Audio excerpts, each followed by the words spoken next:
ધાનેરા હિતરક્ષક સમિતિ, ધાનેરા વિસ્તારના ધારાસભ્ય ભાઈ શ્રી માવજીભાઈ, માજી ધારાસભ્ય દિવાળામાં 1 કલાક પછી બંધ. શું કારણ? અભણમાં અભણ ખેડૂતને ખબર છે કે પૂર્વ તરફથી પશ્ચિમ તરફ પાણી કદીએ ન જાય. હજારો લાખો રૂપિયાનો પગાર લેનારા તમારા એન્જિનિયરો પ્રજાને ગેરમાર્ગે દોરે છે, તમારા મંત્રીને ગેરમાર્ગે દોરે છે. એ કહે છે કે કયામાંથી વધારે કમિશન મળે. હું આ કઈ બહુ પીડા સાથે વાત કરું છું.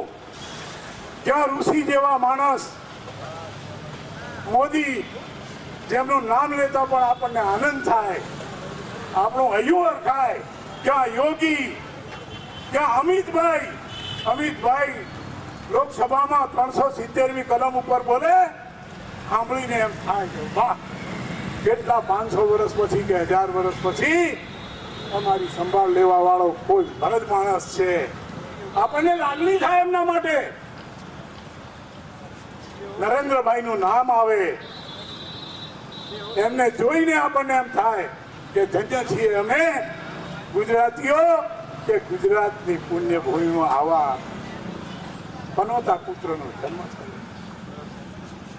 ત્યાં તમે આજે અમારે તાલુકા માટે રડવું પડે.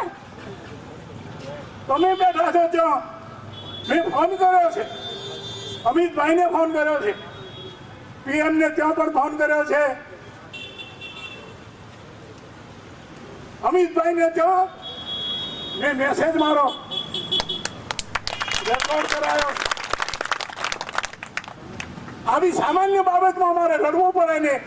આજે 80 વર્ષે પહોંચવાના અમે 20 વર્ષના હતા ત્યારથી જનસંઘનું કામ કરતા આવ્યા છીએ અને આજે અમારે લડવું પડે. કટોકટીમાં હું જેલમાં હતો.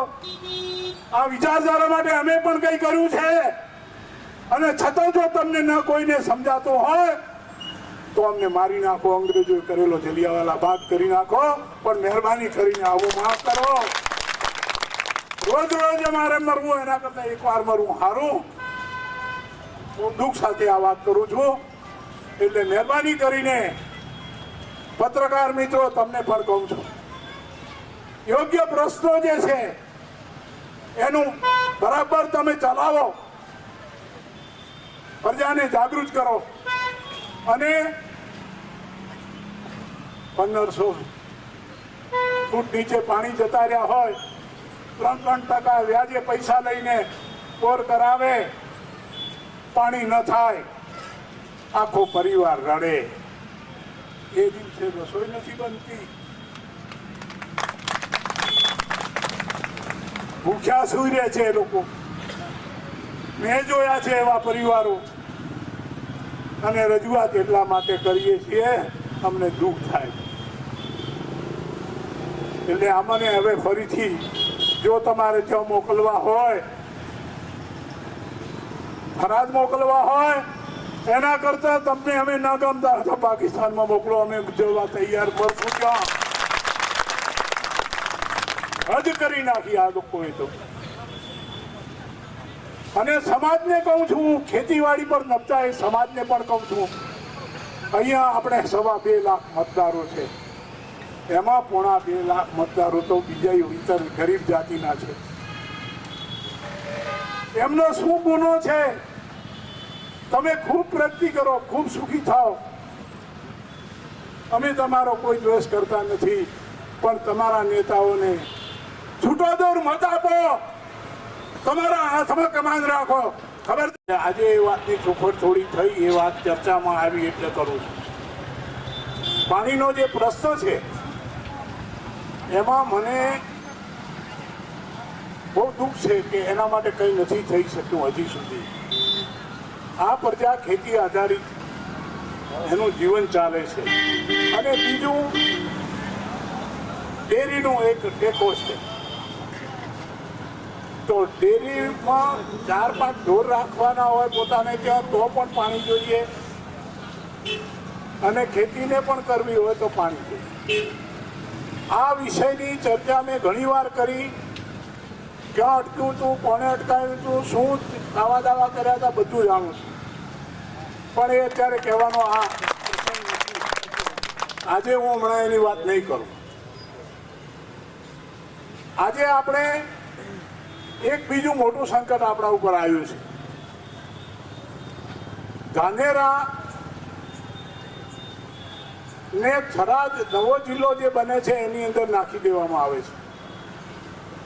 હું કેટલાય જિલ્લા તમને એવા બતાવું જેની અંદર 5 તાલુકા છે અને જિલ્લો છે, તો આને તો 6 તાલુકા મળે છે. કોકરેજ અને ધાનેરાને છોડી દે તો પણ શું કામ અમારી પાછળ પડ્યા છો? કયું અમે પાપ કર્યું છે? કયા ભવનું અમારી સાથે વેરવાળો છો? અમારો આત્મા રડે છે. સુખી નહીં થાવ, સુખી નહીં થાવ.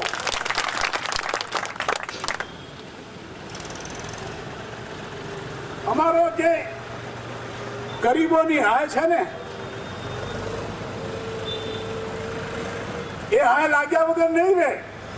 ભલે આજે મજા કરો, ગાડીઓમાં ફરો, નેતા થઈ જાઓ, રૂપાળા મોઢા લઈને આવો, ટાઈટ કપડી પહેરો અને હાથ ઉછાળીને વાત કરો. કાલે માથું નમાવીને રોજ થતા રોવાના દાડા પણ યાદ રાખજો.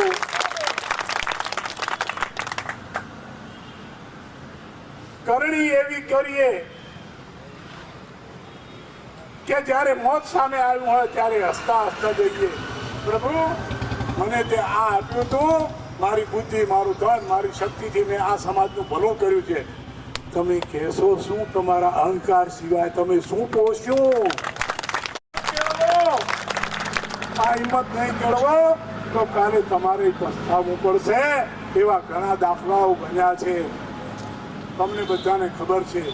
હું તમને વિનંતી જ કરું છું, ખૂબ સારો સમાજ, મહેનતુ સમાજ, કોઈ જઈને એને આગળ ઉભો રહે તો પ્રેમથી આવકાર આપે, ખાવા આપે, એટલો સારો ગુણિયલ સમાજ.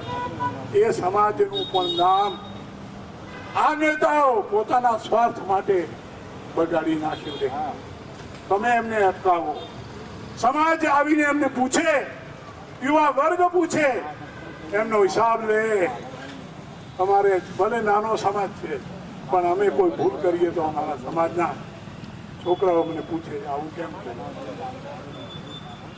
તમારો તો સમાજ મોટો છે, સુખી છે, બનેલો છે, સારી પ્રગતિ કરી છે. ગેટાની જેમ શા માટે દોડાવવું એ લોકોની સામે?